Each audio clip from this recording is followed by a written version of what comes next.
I really like it down here.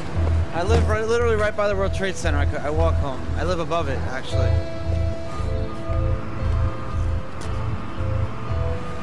My ankle bracelet tells the government where I am every second of the day, any time of the day. But it's gonna come off when I go to prison, I think. I mean, I don't think I'm wearing this in prison, so that's what the plan is for that.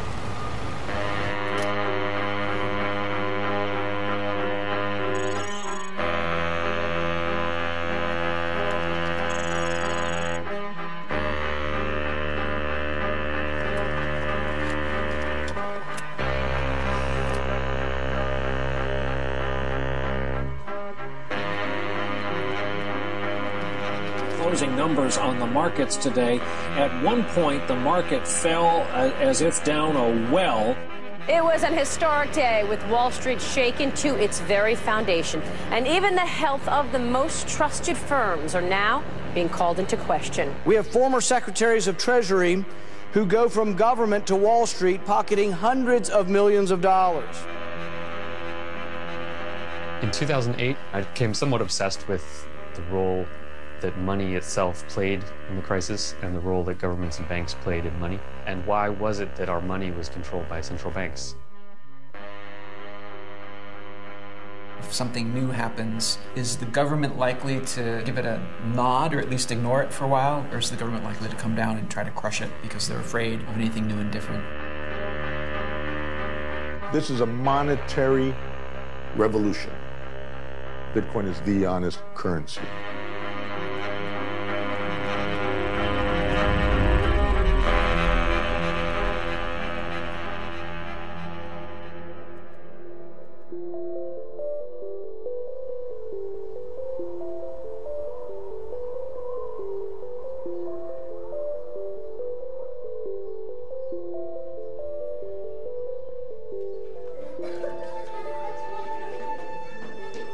This past week we've been talking about money. I'm going to ask everybody what you think money is. Can you give me some answers now? Money is like paper and you can like buy stuff with it. So you have to have like 4 quarters for $1. You need money to buy your house, like food, water, oxygen, not oxygen. Money is basically just an accounting system. It is a way of recording who owns what, who has what, who owes what to whom. That is all money really is.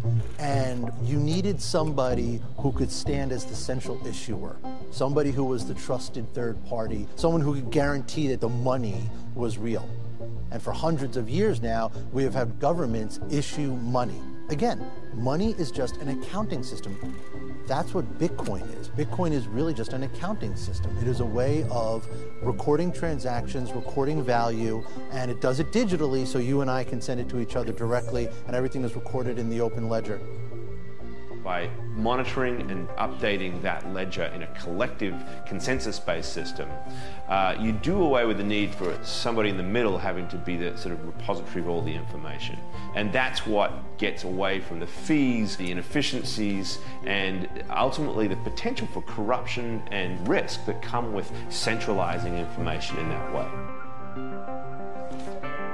What it does is it takes that trusted third-party function and it automates it. It puts it into an open ledger that is put online, that is there for anybody to see, so that every Bitcoin is accounted for, so that you know that you're not getting a counterfeit Bitcoin.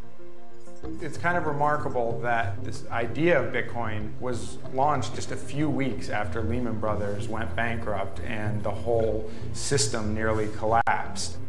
And the problems that cropped up in the crisis were very much a part of the writings of Satoshi Nakamoto. I think what the crisis showed is that the existing system had some major flaws. It wasn't working, and people were hungry for some sort of alternative.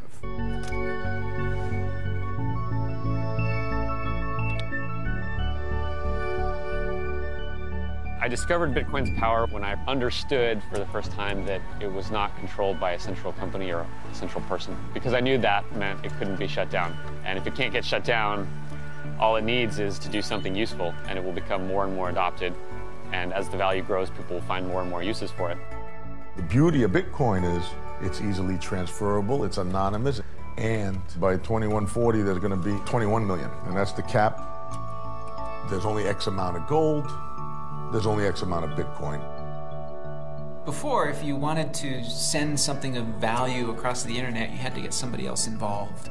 You had to have a credit card company or PayPal or maybe a bank involved in the transaction. The promise of Bitcoin is that you're directly sending this currency to another person, and then the Bitcoin network performs the function that normally PayPal or a bank or your credit card company would perform.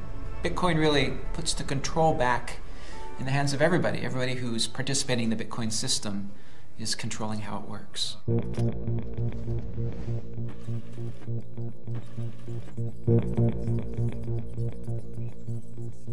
If you want to look for the genesis of cryptocurrency, it was the cypherpunk movement, growing out of a kind of a love of the internet and its possibilities, the discovery of cryptography and imagining that you could actually give birth to a new world, really, out of the internet. A world that lives outside of the nation state and outside the structures of power and the hierarchies that are associated with that. These people had talked about the need and the possibility for a digital currency that was anonymous or could be anonymized using cryptography. The cypherpunks that emerged in the early 90s were hyper concerned about privacy, about personal liberty, and a lot of people had come up with their own systems. Some of them came very close to happening. The one that probably came the closest was DigiCash from David Chaum. Privacy of payments is actually essential for democracy. The reason is not because you need to be able to make private payments in order to express yourself, but rather that in order to inform yourself, you may need to purchase information, and that's the thing that allows you to have opinions worth expressing.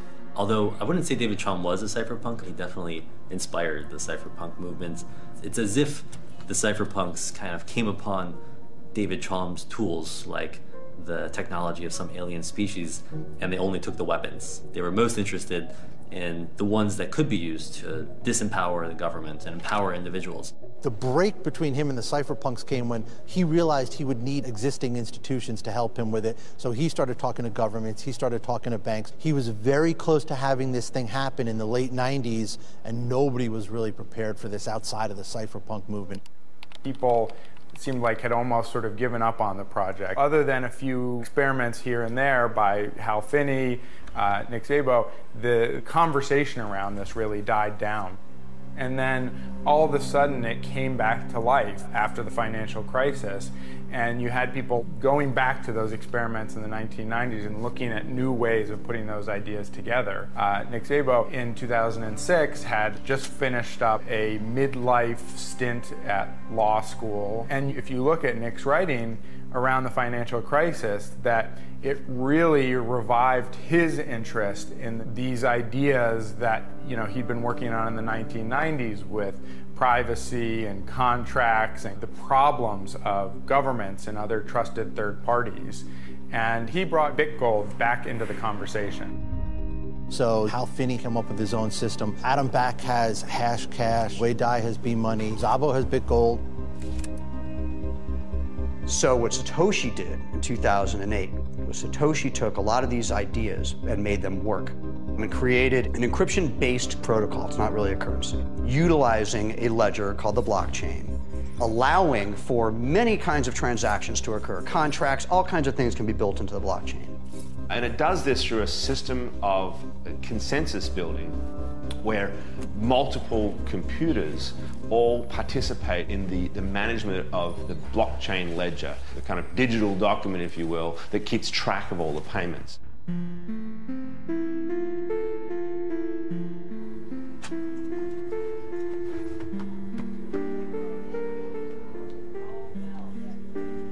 I understand it's something that is instantaneous online, and it can go from one country to the other, and they can have their money.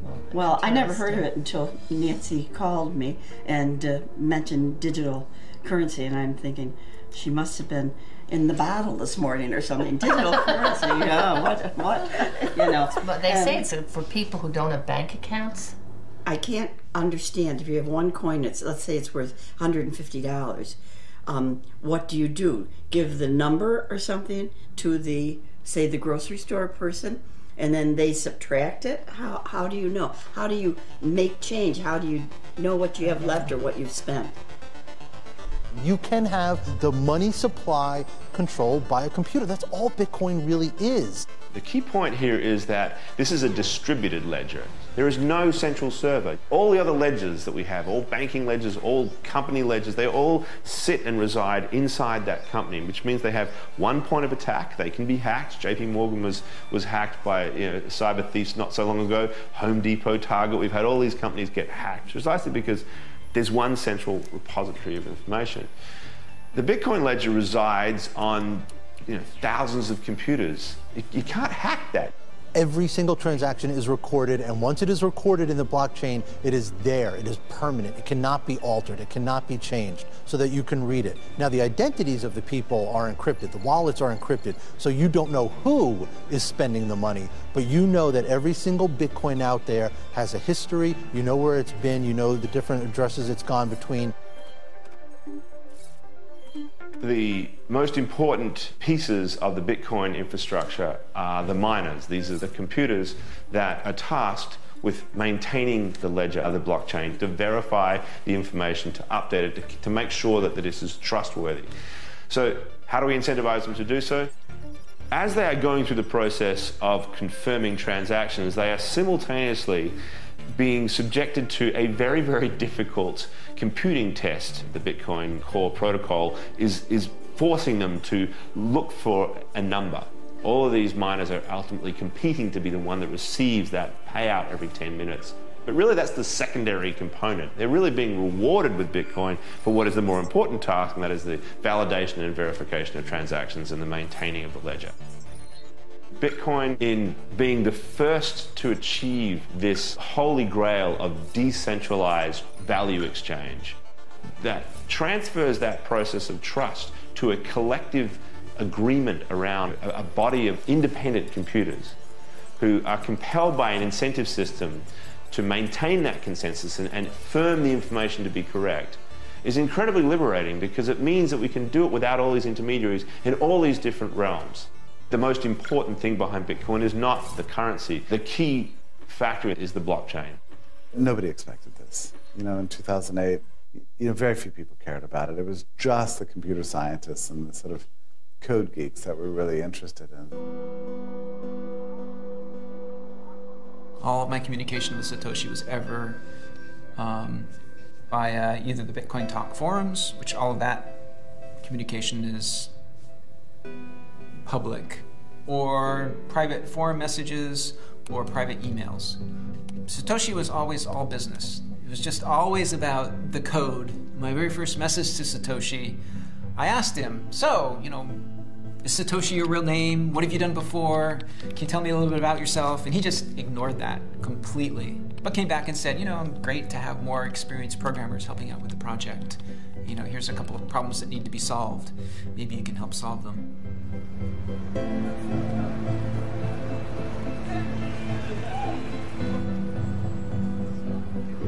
In 2011, I was into Bitcoin sort of just as a hobby. I didn't really know what to do in it yet. I was trying to meet everyone I could, figure out what projects would be cool to work on. I met Roger Ver sort of in August of that year, and a few months later he recommended to this guy Charlie Shrem, who started BitInstant, that Charlie should hire me as the head of marketing for BitInstant. Bitcoin is cash with wings. It's the ability to be able to take a local transaction and do it globally. And that's why Bitcoin is going to overturn the financial infrastructure. Bitcoin is like the largest socio-economic experiment the world has ever seen.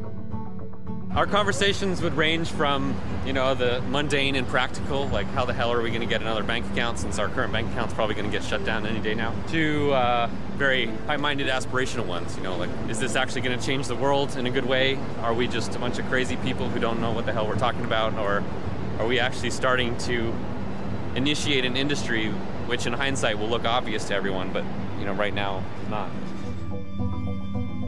Charlie Shrem was, at that stage, a fairly high-profile figure in the Bitcoin community, the vice chairman of the Bitcoin Foundation, and one of these Bitcoin millionaires who made a lot of money very quickly and really played an important role in the infrastructure of managing the movement of funds around the system in that early rudimentary phase.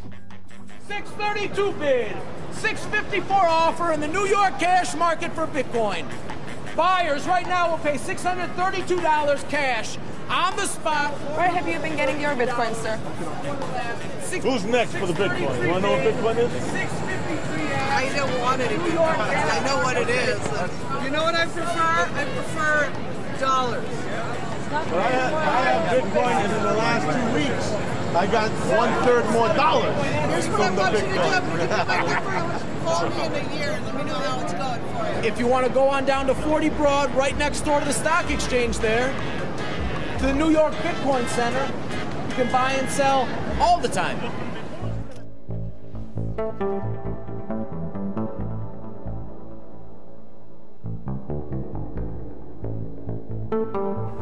Table in the middle. Yeah. Just one small table round, and I have flowers, like a flower arrangement. A really nice flower arrangement. Bitcoin flowers? Coin flowers. So coin flowers would be white lily, purple, and orange. Which is right here, 3 colors. We're putting together the first Bitcoin center here in New York City, right next door to the New York Stock Exchange. Bitcoin is a new space, and many of the rules and regulations haven't been imposed yet, but we will open one day soon, after the lawyers do their job, a live digital currency exchange. What's happening here is a fusion between Wall Street and Bitcoin, hopefully.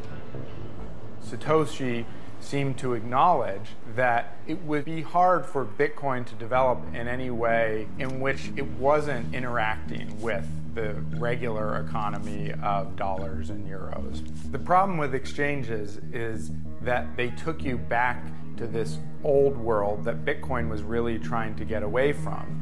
As soon as you move back to an exchange, you're moving back to a world in which some third party has all this personal data on you, has all of your money, has all of the security vulnerabilities, and really has none of those strengths that Bitcoin was designed to provide.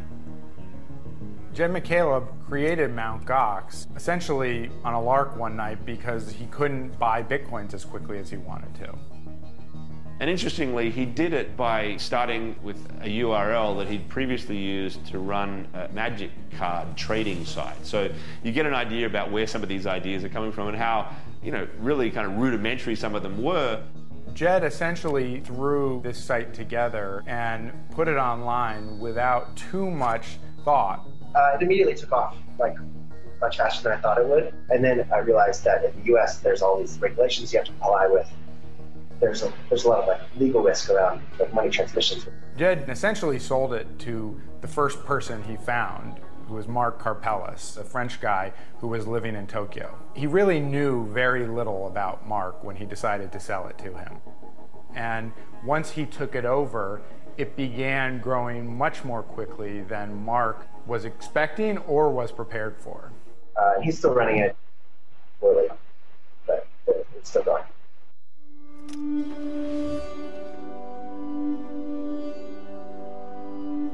There are 21 million Bitcoins programmed into the system that are going to be released. It's a set number. But within that, every single Bitcoin can be divided up into 100 million different pieces. So there's room for it to expand as the use expands, especially in the emerging markets, in the developing world. That is really the most interesting place to see where this thing goes.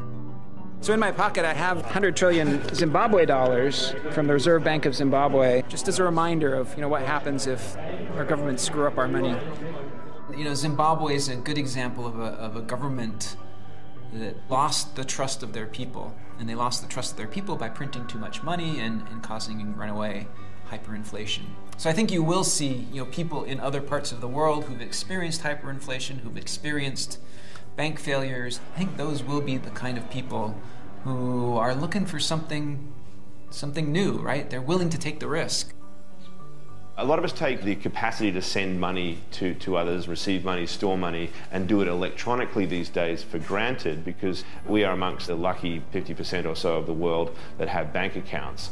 But 2.5 billion adults in the world do not have access to bank accounts. A technology like Bitcoin, cryptocurrency, has the capacity to bring those people into the financial system, to give them this power to effectively have what you could argue is a bank in their cell phone, a bank in their pocket, really could open up commerce to a lot of people who are currently excluded from it. Somebody who is maybe working in one country and they want to send money back home. And right now, like Western Union is a big way that people do remittances. From a Western Union perspective, we serve clients in many different locations around the globe and primarily for remittances. Western Union serves typically an unbanked customer, a customer who is either a migrant worker or an individual who doesn't feel comfortable in the financial services sector.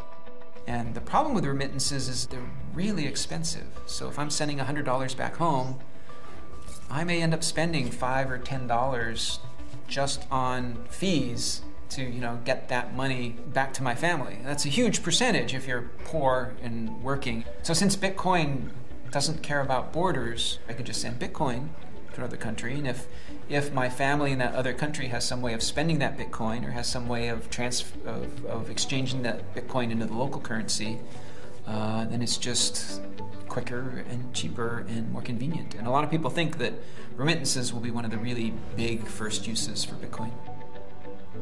The one challenge there is we deal with, in our company, 750 transactions peak a second, and those happen instantly. If you look at a blockchain, you have to wait for verifications, and if you do a recent test, it takes about 15 minutes for every transaction to be validated by the network. That doesn't scale, so it has its challenges as well.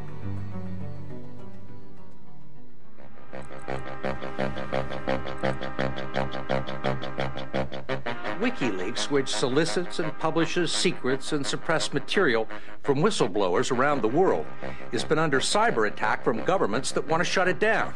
PayPal is the latest business to break ties with WikiLeaks, but the whistleblowing website dedicated to publishing classified government documents still continues to seek funding while crossing out PayPal as one method of payment. In order to ensure our future survival, WikiLeaks is now forced to temporarily suspend all publishing operations in order to direct all our resources into fighting the blockade and raising funds. The WikiLeaks scandal seemed to provide an opportunity for Bitcoin. At the time, the big banks and credit cards stopped processing payments for WikiLeaks, and some people thought that Bitcoin would provide a way to send donations to WikiLeaks.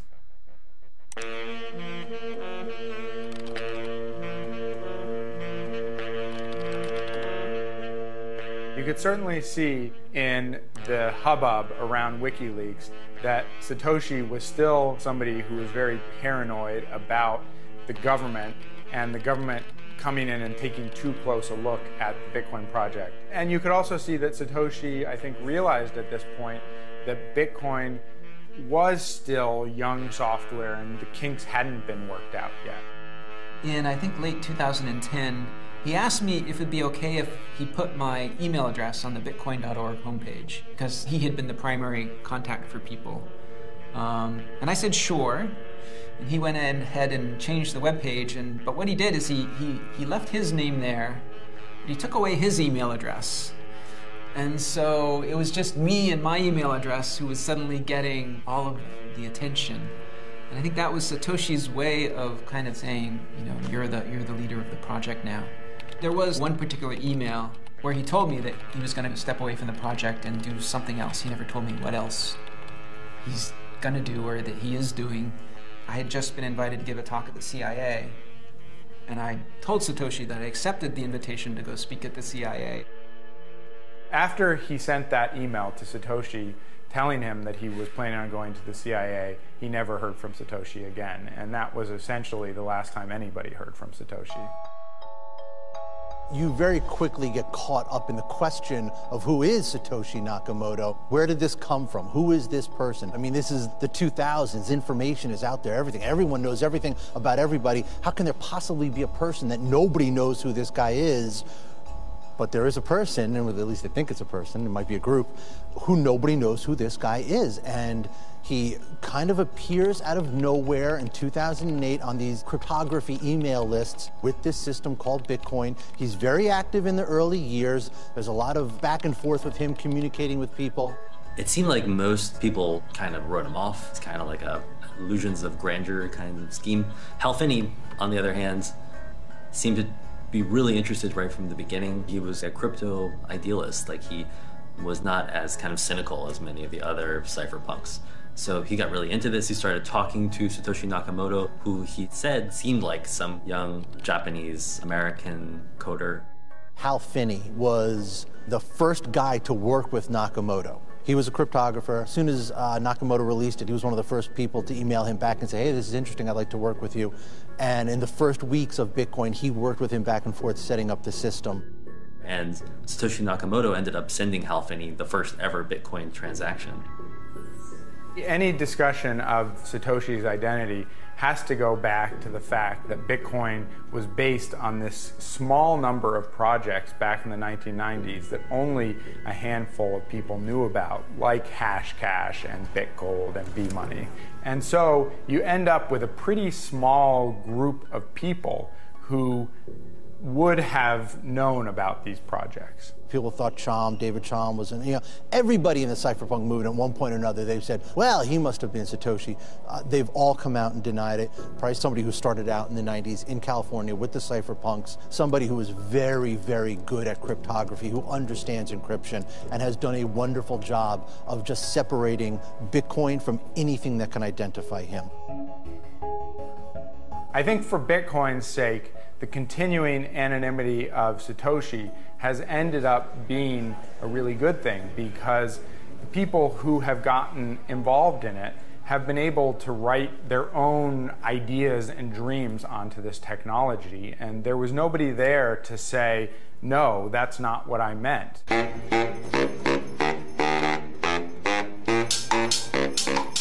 In the early days, the first group was really just a bunch of more or less tech-minded coders.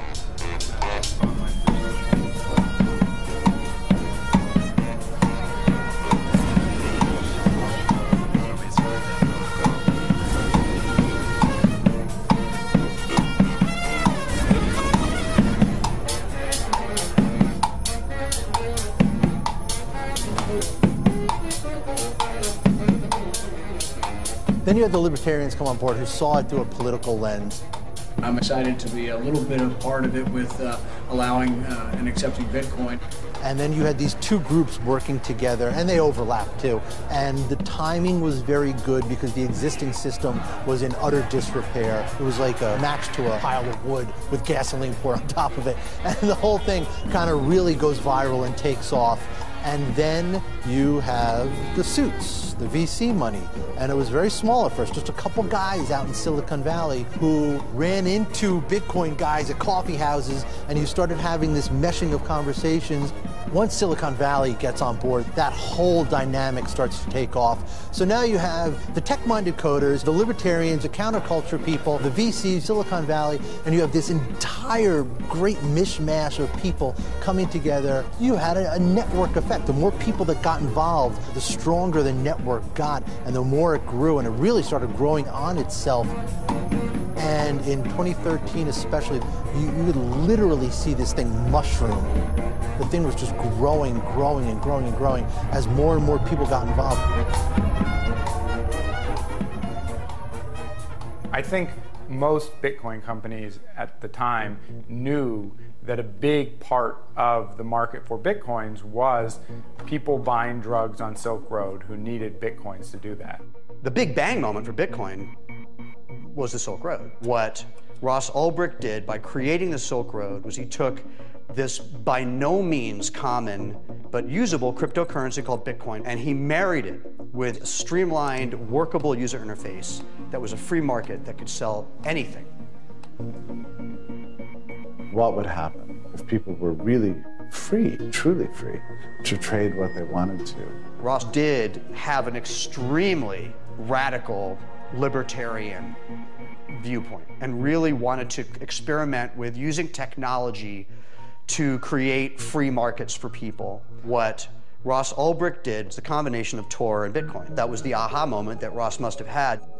The Silk Road was basically the fruition of all of the cypherpunk dreams, the crypto-anarchist utopia that they had imagined in the 90s, was real now. This was a perfectly, in theory, anonymous website with perfectly, in theory, anonymous money used to buy any contrabands imaginable.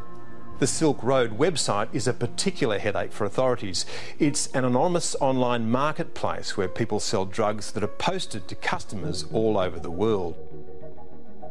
Cyber investigators, when there's a crime, can kind of trace you back because you have an IP address. It's like a telephone number. So if you call another computer, that IP address is tracked.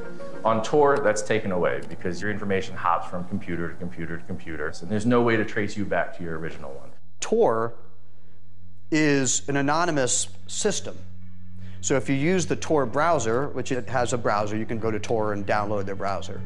You can browse with some degree of security. So that's great for plugging your banking information into a site so you don't get hacked. The other component of Tor, which has similar uses, is called Tor Hidden Services. Tor Hidden Services is actually, to put it simply, a URL that doesn't have .com on the end, it has .onion. And that is its own little space where you can create websites and you could freely transact without oversight or regulation. People put websites on there that are outside of law enforcement's view. There's hackers for hire, there was malware, there's credit card dump services, there was a whole bunch of them. Christopher Bell has ended up being, in some ways, the most important FBI digital crime investigator of the last few years. He was the one who took down Anonymous, essentially.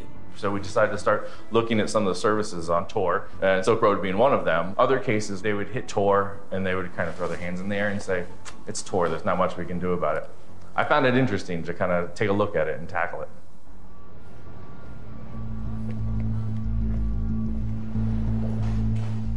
BitInstant was basically born because if you want to move your dollars into a Bitcoin exchange, it takes at least 3 days. And since the major exchange in Mt. Gox was in Tokyo, it could take a week or more. So that's really problematic. And basically, Charlie had figured out that if he just held a balance of dollars at the exchange, you could go to him and say, Charlie, I'll give you $100. Will you give me $100 of credit at the exchange? And you can literally then have your dollars at the exchange in 10 seconds as opposed to a week. So that's hugely helpful, especially when Bitcoin is so volatile and you need to know exactly what price you're going to get. Charlie was raising capital right as I joined. During that process, he came across lots of interested investors who were starting to get a whiff that maybe this Bitcoin thing was cool. We had an interesting debate early on about do we invest in Bitcoin or Bitcoin companies, and we sort of decided to do both. More towards investing in actually Bitcoin in the asset early days, but also trying to place a few bets in the ecosystem to support the companies, support the entrepreneurs, and see how that went. A few days after they first found out about Bitcoin, they were in the BitInstant offices in New York meeting with Eric and Charlie. And Eric and Charlie essentially talked them through Bitcoin and answered all of their questions and concerns. What made you invest in BitInstant? There are a lot of companies and exchanges and websites. With respect to Bitcoin, regulation is obviously a big question. What you do want is a company that sort of takes that seriously and understands that there's the technology element, there's building the company, and then there's also creating the company that works with regulators. And so that's BitInstant. It's not this sort of completely underground thing. Yeah, I mean, Charlie, the CEO, happens to have been in the space for a long time, so he's sort of on the pulse and the cutting edge. You come out and you say, like, we want this Bitcoin thing to overturn everything, but at the same time, we have to be compliant, and you have to know your customer. You have to know every single customer, no matter what, even if they're transferring $1 or $1,000. And how reasonable is that? The term money laundering was invented by banks, and knowing your customer shouldn't be this complicated, expensive thing, and you shouldn't treat everyone like a criminal in the beginning. They really wanted us involved. People were really friendly because it benefits you to onboard more people in. So Bitcoin's always been this very friendly community, and it's also, in some ways, it's self-serving that way. But we were there for the right reasons. At the time, BitInstant was the big company other than Mt. Gox. It was the way that most Americans were able to buy Bitcoins. Here it is. So BitInstant was located right there. I think it's the one that now says bling. It was a whirlwind 6 months, going from total obscurity with no money to becoming, one of the hot startups of Bitcoin. But almost as soon as the twins made their investment in the company, it began falling apart.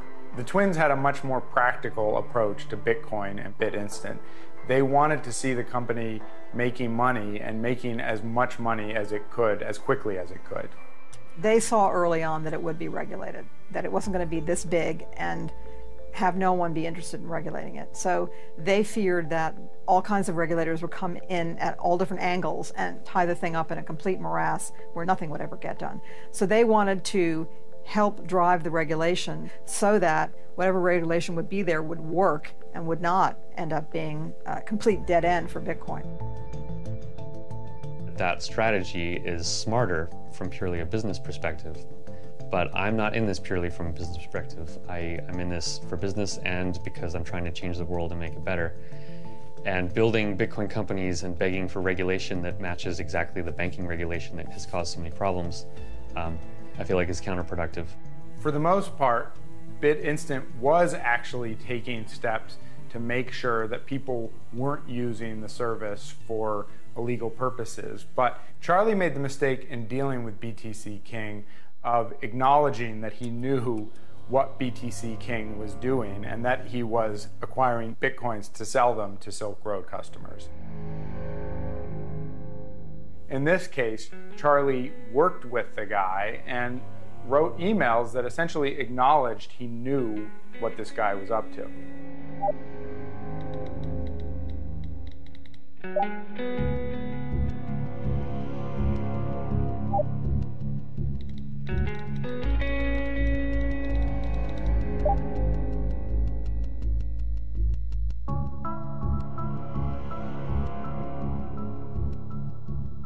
That stunning arrest of the drug kingpin who goes by the name Dread Pirate Roberts appears to have cornered the internet drug market. His real name is Ross Ulbricht, and his website, Silk Road, is packed with products like cocaine and heroin. The payment system is all through Bitcoins, which is basically digital currency, not backed up by any international banks, not backed up by any U.S. banks, but simply based on the confidence of the users who exchange these Bitcoins computer to computer. There's a reason why the case was tried in New York, in the Southern District. And largely, that was because of Bitcoin. Ross was caught in San Francisco. The Silk Road servers were out of the country. So why was Ross's case tried in the Southern District of New York, where most of the financial regulations cases are dealt with, where the district attorney, Preet Bharara, has been all over Bitcoin, where Charles Schumer, the senator, has been all over Bitcoin? Ross Ulbricht's case is a Bitcoin case. There's absolutely no denying it. The level of threat that the Silk Road posed to the marketplace, to Wall Street, whether it's a perceived threat or an actual threat, was humongous. And the idea that somebody could create a marketplace where you could freely transact without oversight or regulation had to be dealt a massive and public blow.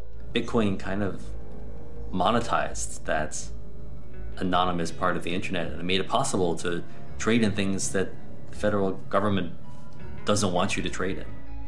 Law enforcement moves slowly, but it's a big heavy wheel that grinds finely. So, someone was running a hidden service and now they're in prison for life. They were playing hardball. It was very evident that their intention, as the judge herself said in her sentencing, was to make an example out of Ross, was to say to all of you people using Bitcoin, to all of you people who want to tangle with unregulated marketplaces and technologies and open source, cryptocurrencies, we will throw the book in its entirety at you if you do this. We seized a whole bunch of Bitcoins. And in order to sell those Bitcoins off or go to an exchange, you have to fit within federal law and state law. There's not really an exchanger that could handle that met those regulations at the current time. So it had to be handled through auction.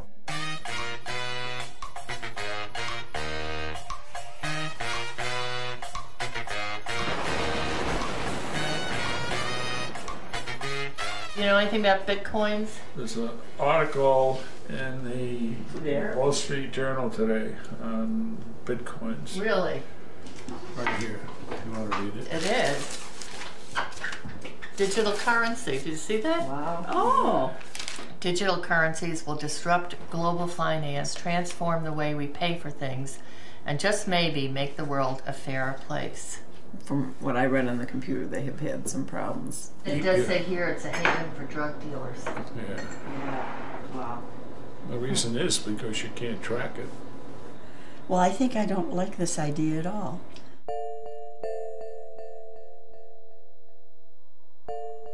When we saw the Silk Road shut down, a lot of people said, Bitcoin's nothing but illegal drugs on the internet. That's what it is. And they would point at the Silk Road and say, look here at all the stuff that's happening here. And I think when you saw the Silk Road shut down and Bitcoin transaction volume take a tiny little dip and then keep going up, I think that was a great event to point at and say, it really wasn't about that. It really isn't about that. It's a tiny little part of the economy. I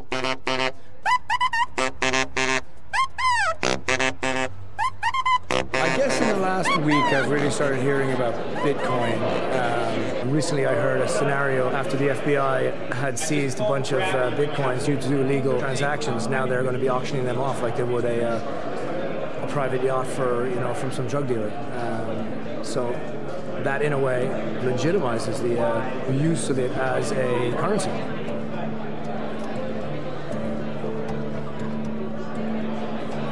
Looks like it's the first live Bitcoin exchange on Wall Street.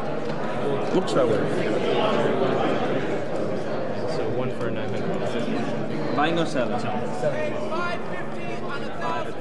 Right now, we are looking at the open interest at the floor of the Bitcoin exchange. There's different exchanges that are online that will present the bid and ask, but there's no true open outcry exchange.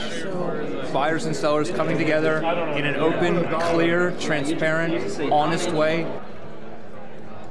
What do we call it, 900? Yes.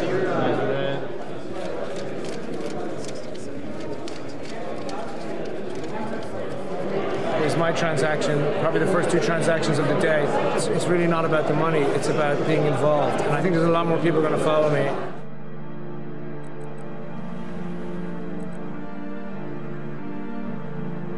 Charlie Shrem, 24 years old, arrested today and charged with engaging in money laundering. Shrem enabled people to transfer money from Bitcoin to cash via his company called BitInstant. Now, the other point that the DEA is making is that Shrem bought drugs online at Silk Road and that he knew Silk Road was a trafficking website. And we know the Winklevoss twins, who obviously were featured in the movie about Facebook, they're actually investors in Shrem's company. Yeah, a lot of people are very excited by this idea. They like the idea that you can have a currency that is not tied to any kind of central bank. But at the same time, think about it. If you're in the federal government, you don't like the idea that people could effectively use another form of cash to buy things that they shouldn't be buying online. With me, it wasn't all my customers. It was one customer. Out of about 100,000 customers, this was one customer. One single, and I made that case to my sentencing. I said, Your Honor, this was one customer. It happened that literally I was coming home from Amsterdam. It was in my sweatshirt. I was still stoned. I didn't know what was going on. Charlie did not know when to shut up, and that ended up getting him in trouble and probably led to the end of his company. But they got me under the Patriot Act, and it's money laundering because I knew that the money I was taking was eventually possibly going to be used for drug trafficking. Now, drug trafficking is not buying drugs, it's selling drugs. I didn't have the drug seller, I helped the guy buy drugs.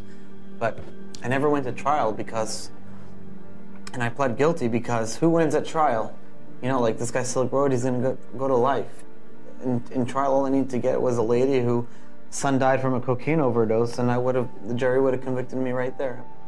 So essentially, Charlie was selling Bitcoins to a guy who was selling Bitcoins to people who were putting drugs into their own bodies. And for this, Charlie was charged with crimes that could have put him in jail for 20 years. That's what the prosecutors were shooting for. We have banks that have ATMs on every street corner in America, and those banks know very well that that cash is getting used for drugs. And yet, that's fine. They're allowed to do that. No one gets in trouble. But Charlie sells Bitcoin to a guy who sells Bitcoin to someone who uses drugs, and he goes to jail. He was an entrepreneur that started building this industry, built services that people found useful, when bankers almost destroyed the world economy, and none of them got in trouble whatsoever. And here we have this 23-year-old kid, he goes to jail because he started building an alternative.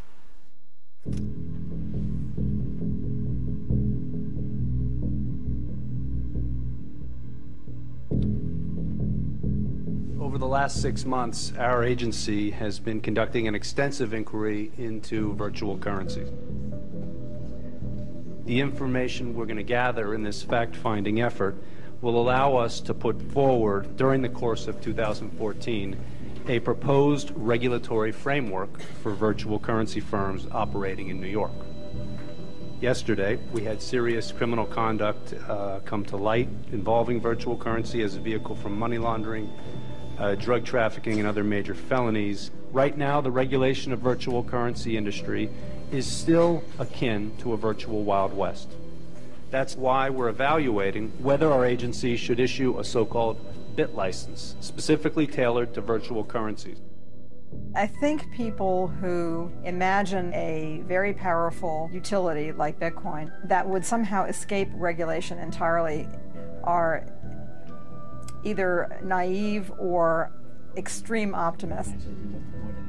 Bitcoin is a battle of ideas, and it forces the issue of whether people should be as free in their handling of money as they are in their handling of speech or religion or relationships with each other. If you want to have this thing go mainstream, you're going to have the regulators, the lawmakers weigh in on it. And one of the first ones who really took an interest was Benjamin Lawsky, very important regulator in the financial world. And in January 2014 holds these public hearings because he wants to come up with a license for Bitcoin companies. We believe that putting in place appropriate regulatory safeguards for virtual currencies will ultimately be beneficial to the long-term strength of the industry itself. Lawsky was essentially given the opportunity to write the rules for this whole new industry from scratch. The first question is the obvious one that's on everyone's mind. It was sort of unexpected yesterday, but with the arrests we saw, obviously that's put a bit of a cloud hanging over the industry right now. And so how do each of you react to what we saw yesterday, what it means for Bitcoin or virtual currency and its future? I think it further supports that bad guys are going to do bad things and they're going to use whatever technology is available to them. But I view it as if the allegations are true and they're convicted, the system works. Are people still doing bad things with Bitcoin? Sure. Is the majority of the Bitcoin activity vice? Not a chance. So I think the issue you raise is one that people like to write about, the media likes to write about, makes great headlines, you get a lot of clicks, you can sell a lot of ads, but I think it's in the rearview mirror. There are some people in the Bitcoin community from the libertarian side of things that want government to just leave it alone. Would you say regulation is both inevitable, but more importantly, actually ultimately going to be crucial for the survival of virtual currency? Sounds like a terrible idea to me. Just understand what we're trying to do with Bitcoin. We're trying to create a world where transactions can move globally for free, okay? And making these companies hire, some outsourced compliance firm is a bad idea. It'd be great in any industry if you could just open the door and let folks run out and give a shot. We may choose not to invest in a company if they can't get licensed by you. If the choice ultimately is between preventing money laundering on the one hand, and I probably even shouldn't use the word money laundering because it's too nice a word, frankly. Money laundering is the facilitation of all kinds of horrific crimes that I think everyone in this room never wants to see happen. Acts of terrorism, funding rogue nations, etc., all take place through massive money laundering. Now, if the choice for the regulator is permit money laundering on the one hand or permit innovation on the other, we're always going to choose squelching the money laundering first. I agree that I don't think anybody wants money laundering.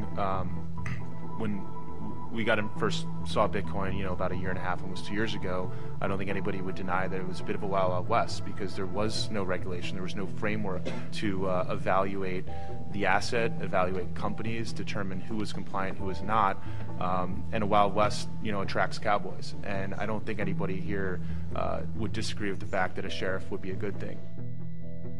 A lot of, I think, the entrepreneurs feel like they have to self-censor. They don't want to come out vocally critical of the regulations. Part of that is maybe because some of them just like regulations, but I think another part of it, some of them just feel like they will get attention of the regulators if they come out against them.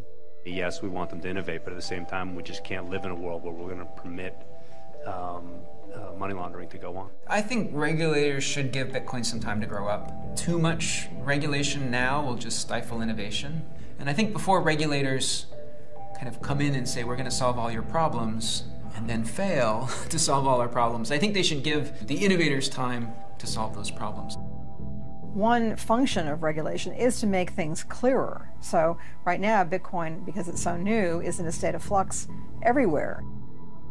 The lesson from the internet is anything that China bans, invest in.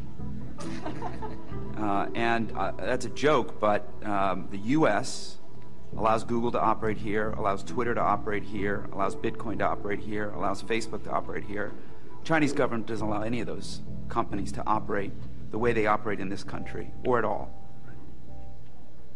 It's about freedom, ultimately. We're 50 yards from the old World Trade Center here, and I think all of us never want to see anything like that happen again. And it would have been a lot harder for 9/11 to ever have occurred had we had the protections in place that would prevent the movement of massive amounts of money around the globe by people who would want to kill everybody in this room. So I think the key is to not create useless regulation, but I think the motives behind a lot of those rules are to ensure we don't miss something again.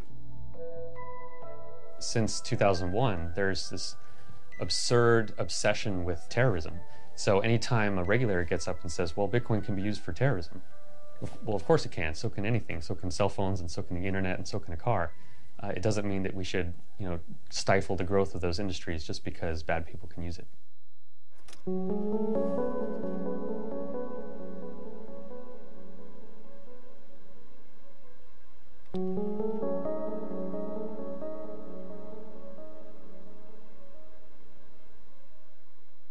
This has arguably been the worst week in the cryptocurrency's short life, stung by the collapse of once dominant exchange Mt. Gox. Now that failed firm's CEO, Mark Karpeles, is in hiding. Some 750,000 Bitcoins allegedly stolen or lost, which accounts for about 6% of the total circulation. By the time Mt. Gox went down, it was holding what its customers believed were about $500 million worth of their Bitcoins and the company's Bitcoins. It was no longer the largest exchange in the world, but part of what's so amazing is that people kept using it even after there had been numerous incidents in which it was clear that the company was not up to the task of safeguarding the money.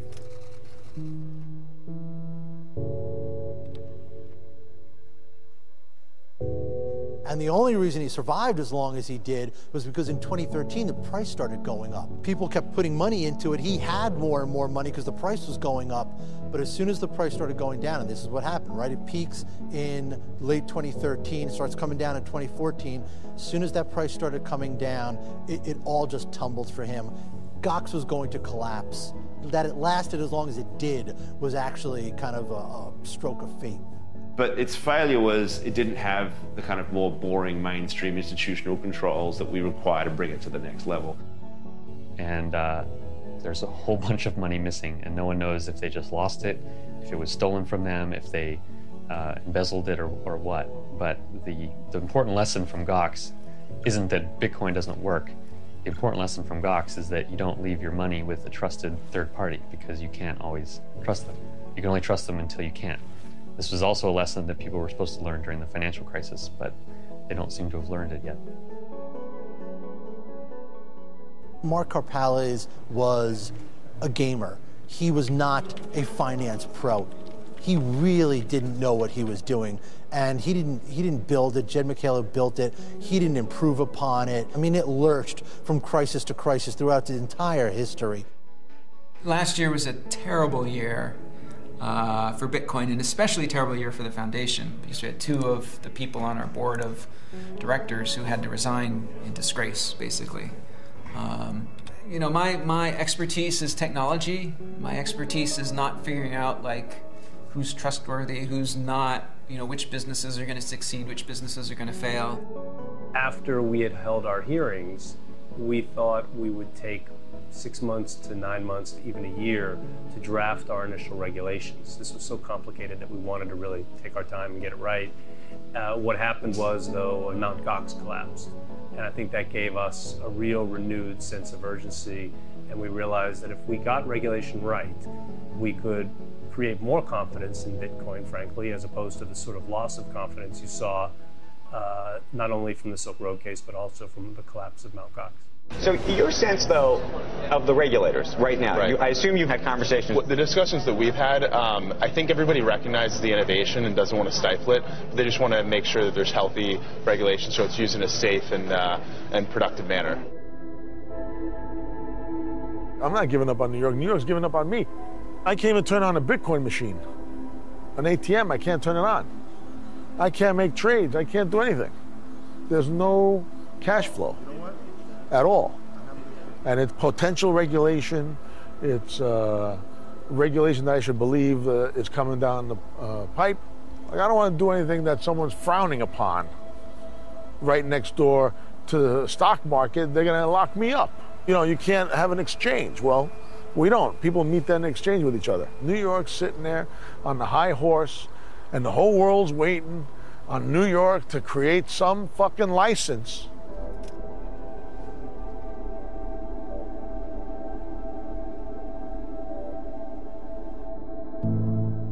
Ultimately, Lofsky's office brought out the final rules for the BIT license in the spring of 2015. A lot of companies complained that the regulations were too burdensome for them to operate in New York and still make money. I saw just overnight dozens of companies that were on the verge of launching. They just threw it in the towel and said, well, we can't afford this. Eric Voorhees' new company, Shapeshift, would have had to apply for the BIT license if it wanted to keep customers in New York.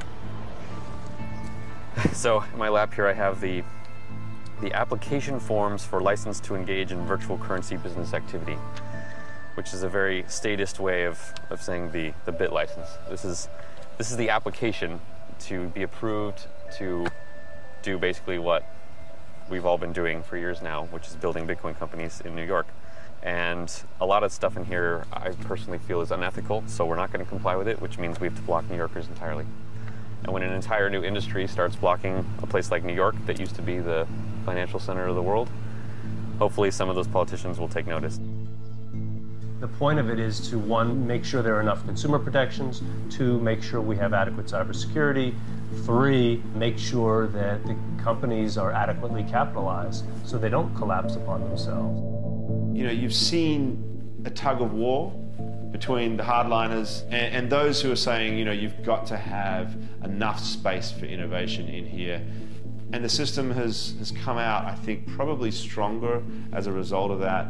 And there's a widespread view amongst certainly the business Bitcoin community that some level of regulation gives legitimacy to what they're doing. It gives people confidence in what they're doing. This is an important part of growing up.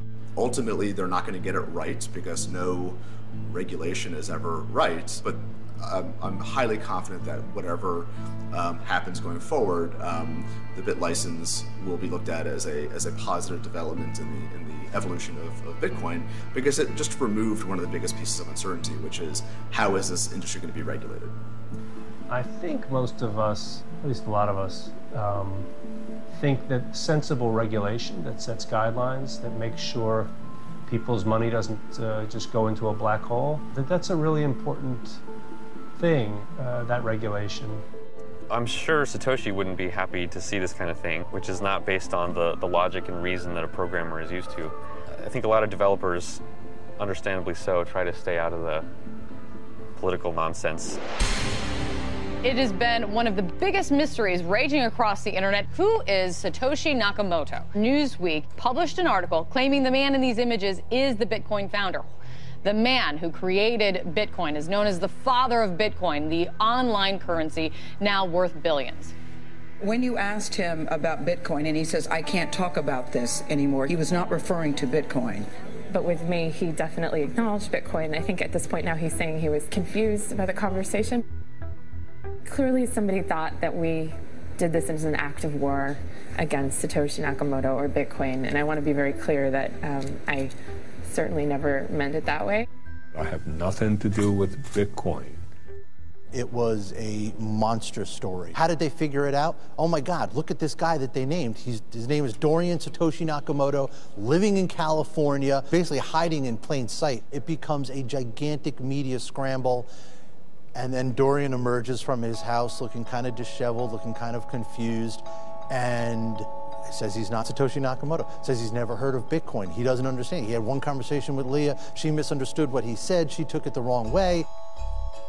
And you probably would have had to have been a cypherpunk to understand all the elements of it that had already been put together. The odds of it seem very low to me that it was somebody from completely outside that community who happened to know all these different things and put this together and appear out of nowhere. The day that Newsweek's story came out, naming Dorian Nakamoto as the creator of Bitcoin, I got this email from an old acquaintance that was titled, "What are the odds?" And it's laid out the fact that Hal Finney lives less than 2 miles away from the known address of Dorian Nakamoto, where Newsweek had found him. And Hal Finney is the #2 ever user of Bitcoin, who received the first Bitcoin transaction. He worked on an early prototype of an anonymous currency system. He was a cypherpunk. So how could it be that the purported creator of Bitcoin and this known, confirmed, second ever user of Bitcoin hadn't ever collaborated? That Hal Finney, who was less than 2 miles away from Dorian Nakamoto, hadn't helped to create Bitcoin? Or maybe he really was the creator of Bitcoin. Maybe Hal Finney was Satoshi Nakamoto. When you look at the Bitcoin white paper, it made reference to a lot of the earlier projects that fed into Bitcoin, but it's very notable that the one project it doesn't refer to is Nick Szabo's BitGold, which is perhaps the closest precedent and the closest parallel to Bitcoin. I mean, BitGold is so close to Bitcoin, it's hard not to think that, maybe Nick is Satoshi. A lot of people will say Nakamoto must be Szabo, Nakamoto must have been Finney. But I don't think he was trying to leave any breadcrumbs out there for anybody to follow. I told my editor about it. He agreed that you found Satoshi Nakamoto. So I got on a plane to Santa Barbara and I drove out to Hal Finney's house. But at this stage, he was already completely paralyzed by ALS. This really awful, debilitating terminal illness that slowly shuts down your body while leaving your mind completely intact.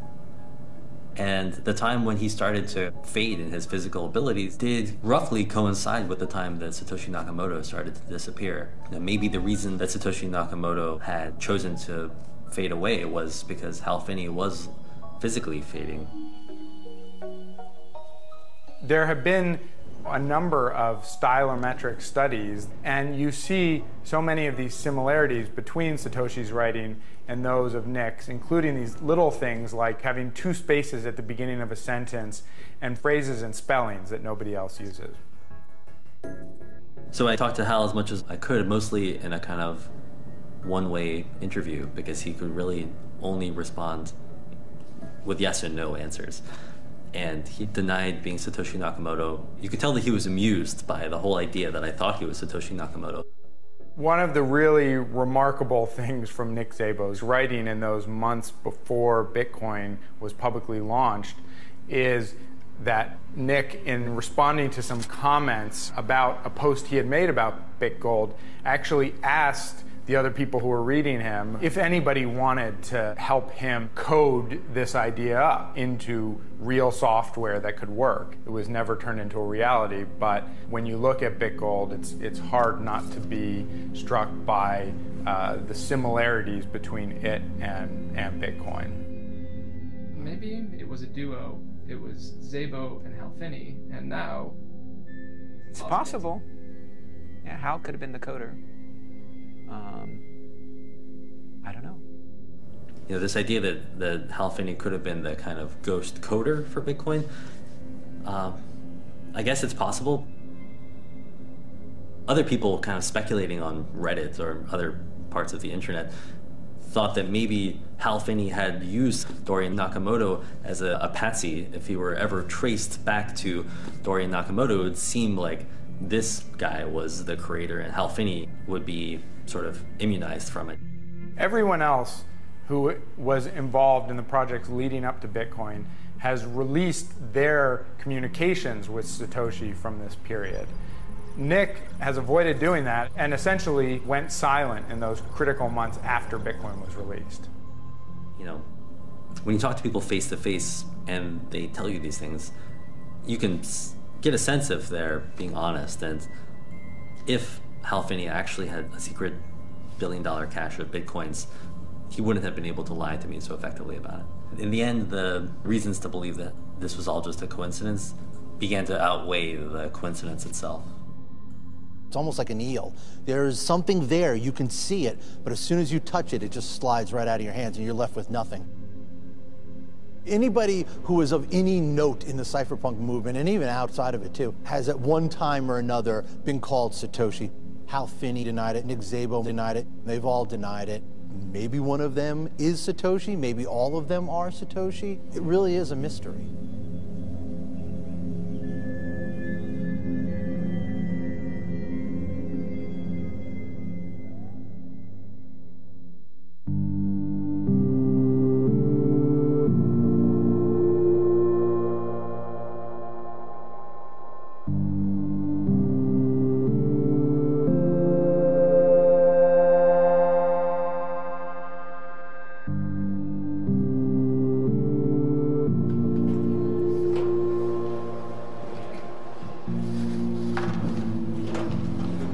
That's your original ticker from next door. All right, so we're over here. Bitcoin Center, 100 feet from the stock exchange over here. And, you know, some of you guys took a hit last couple weeks. A lot of the big guys, they got their foothold in the business that they weren't a part of in the beginning. I don't know what's going on, but I don't know. I wouldn't write off Bitcoin that easy. I know that Bitcoin is going to change the world. It's changing the world already. And we have to stand tall and proud as Bitcoiners and early adopters.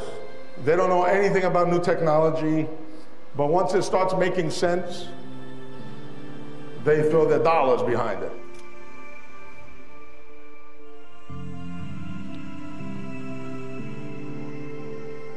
You know, unfortunately, early adopters make the roads that we all travel down, and they are usually paved over in the process. The first guy through the door gets shot, you know, but somebody's got to go through the door, but they're gonna get shot. Charlie Shrem, Ross Ulbricht, Julian Assange, they got shot coming through the door. But we are all utilizing the freedoms and technologies afforded to us because they knocked the door down. Hey, Michael. Can I put you on speakerphone for a minute?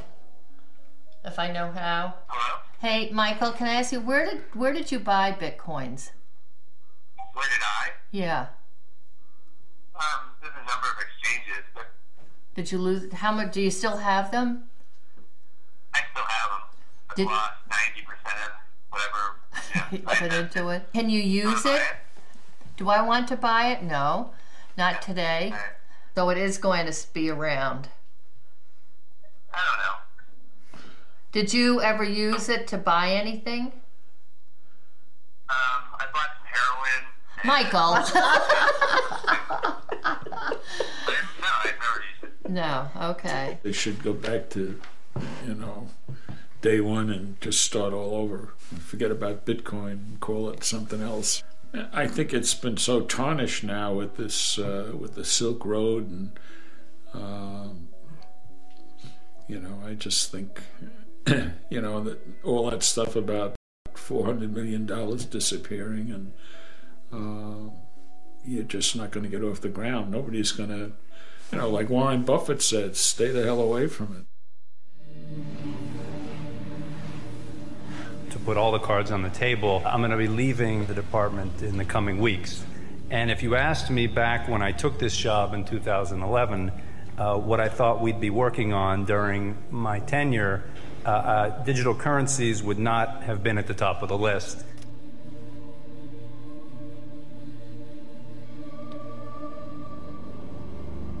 So Ben Losky created this thing called the BitLicense, which is New York's attempt to regulate this scary new technology.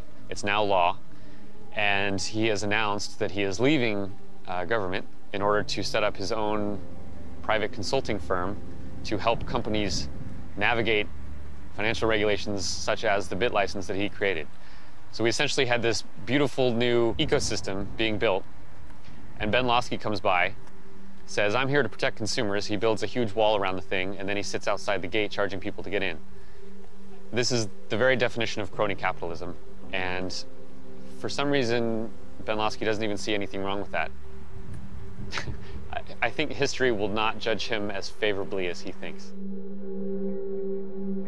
So, I've started up my own consulting business. It's been quite interesting, doing a lot of work in the fintech space, but also doing work with a lot of traditional companies in the financial services world as well. Ben Losky's team at the DFS that was working on this BitLicense and the Bitcoin initiative have all ended up leaving the agency and going to consulting firms that are now working on these issues.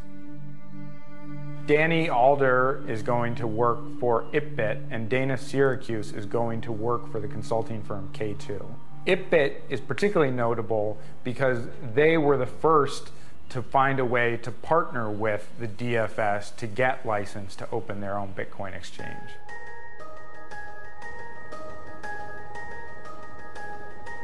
When this is over, I'm definitely going to leave New York when I can.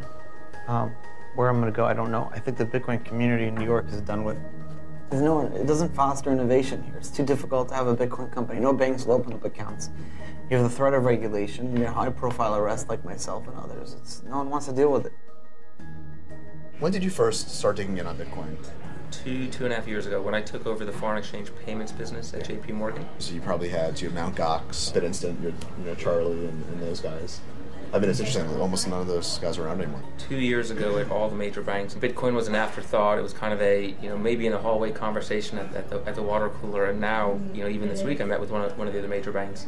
Everyone's got a Bitcoin specialist, at least one working group, kind of teams of people who are trying to figure out how to incorporate the technology into their existing operation. Banks and institutions associated with the financial system are really starting to recognize that the payment system underlying banking could be made more efficient by the application of blockchain technologies. The blockchain technology underlying Bitcoin has become something that a lot of people are now very, very interested in for all kinds of other uses, whether it's allowing for derivatives to be transferred or securities to be transferred or all manner of financial instruments to be transferred in complex, interesting ways. I think different companies are going to adopt different strategies, and it's going to be fascinating to watch companies like Digital Asset Holdings, Blythe Masters Company, doing very, very interesting work. I didn't become aware of Bitcoin in any meaningful sense until 2014, late in the year.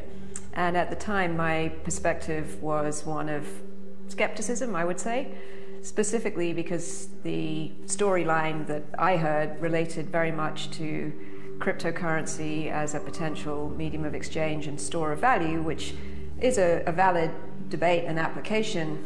But it doesn't have the full extent of the power that the underlying technology has to achieve. Blythe Masters is not just any banker. She is this person who I think is really seen as being behind some of the most problematic innovations in the financial industry over the last 3 decades. Blythe is the one who's essentially given credit for creating the credit default swap, which essentially provides a way to bet on the default of a bond. And the credit default swap ended up taking this place at the center of the financial crisis and these bets that banks had made against subprime mortgages. Blockchain technology eradicates a significant amount of inefficiency in the system and reduces costs. It doesn't mean that we are doing away with the need for trust in financial services at all. Bitcoin was designed to find a way to circumvent Wall Street, and what Blythe Masters is doing is essentially trying to find ways to bring Wall Street into Bitcoin and make it possible for them to use this technology as well. What the bankers seem to be looking to do at this point is create their own private blockchain where their computers are powering it rather than these anonymous miners. They want control over the system. The banks are looking at this incredibly wide array of ways that they might use this, which include, replacing stock exchanges, finding new ways to originate loans, finding new ways to move money between countries. And of course, that's going back to the original idea of Bitcoin, but now it's happening within these financial institutions rather than outside it, as Bitcoin had imagined.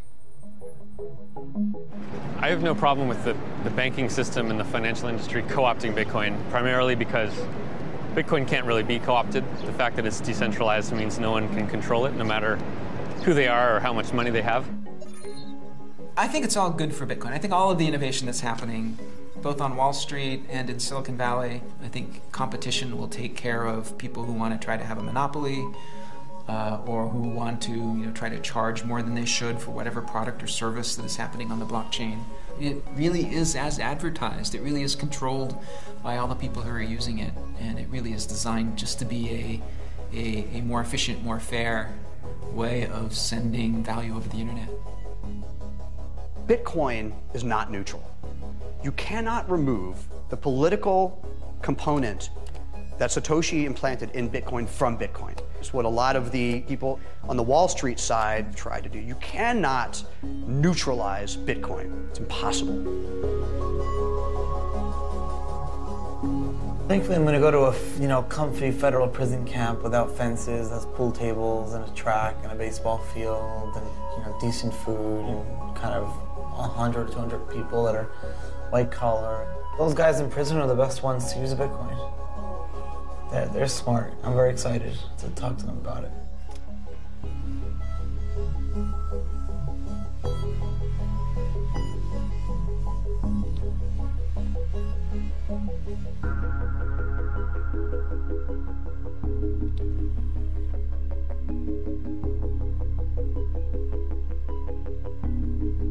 So yes, the VCs are driving this thing right now. They're pouring money into it. They're building these for-profit companies, people who have a background outside of Bitcoin, seeing the value of it and coming to it. But just because they're doing everything they're doing doesn't mean that the libertarians and the utopians have to go away. Bitcoin is open source. You can do whatever you want with it. So they're still there. They're still building their products. They're still building their vision. And if Bitcoin goes mainstream and if it gets picked up, even if it's running in the background, there are going to be elements of that. And that's kind of what utopia movements always are. The thing that the utopians were dreaming about is not going to happen the way they expected it, but I do think it is going to filter through, and you are going to see it You're going to see it.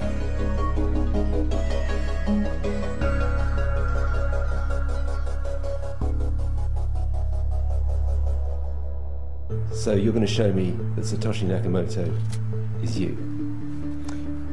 Yes. Some people will believe, some people won't. And to tell you the truth, I don't really care.